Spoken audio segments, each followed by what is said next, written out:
If you thought Isekai was bad, you're about to hate anime for years to come.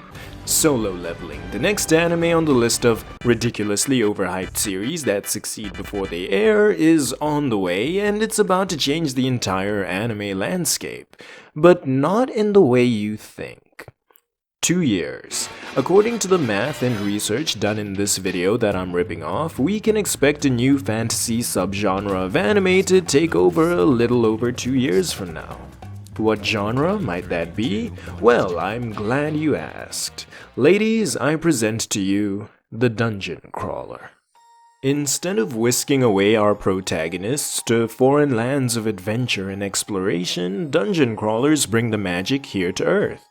Usually, as is the case with Solo Leveling, our story takes place in a future just a little ahead of modern day, but instead of future technology, we get the apocalypse.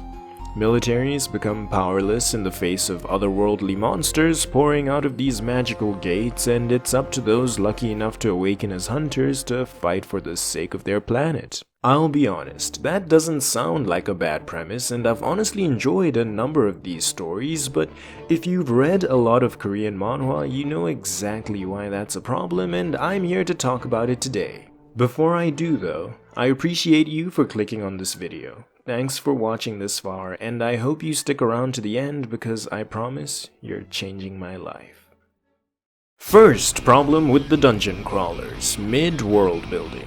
All of these stories are what we'd categorize as low fantasy, where the fantastical elements are added to an Earth-like setting. Usually, the goal for stories like this is to show how the world is affected by magic, but instead of any interesting attempt at reshaping the ways people live, all the hunters just become celebrities worth national budgets that also happen to be walking nukes. And every dungeon is filled with the exact same ogres, dark elves, and goblins we've seen a million times. Second problem with dungeon crawlers, and I promise I'll explain why I'm upset after I've listed them all. They all use the same two plots. I promise you, every one of these will either be a solo leveling clone with the gates and awakened hunters, or have the entire world turn into one big MMORPG instead. Otherworldly beings will descend and tell humanity that they need to clear the levels if they want to live, and it becomes the Apocalypse Survival Superpower Edition. Third and final problem with dungeon crawlers: overpowered protagonists. Every single MC either has a random game-breaking ability that's completely unfair, like Sung Jin-woo being able to level up while no one else can, or outright knows the future. And get ready for that one, that's 90% of them, and I'm not even joking. Korea loves stories about protagonists traveling back to the past or being reborn with all of their memories, then absolutely gaming the system and being praised as a genius for abusing every exploit. And that trope keeps being done to death, which is the real issue with the type of anime Solo Leveling's about to open the floodgates for. I brought you here today to tell you what was about to replace Isekai and why it's worse. Here it is. Every one of these anime will be a carbon copy of the last one.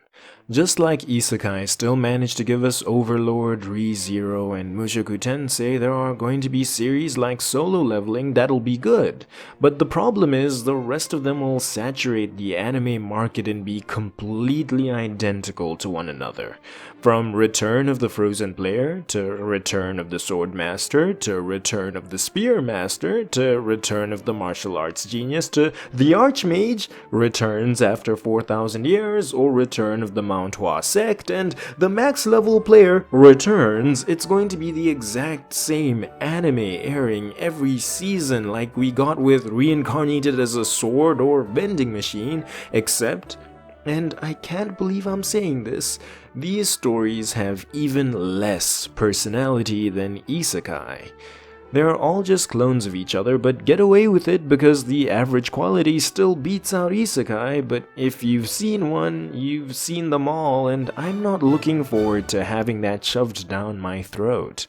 If you want to know how I'm so sure this is inevitable, I linked the video I watched in the cards. Thanks to the patrons Bolivar Sanchez, Lucas HF, and Grog for helping make this video possible. Until next time, this has been Kenchan throwing a tantrum.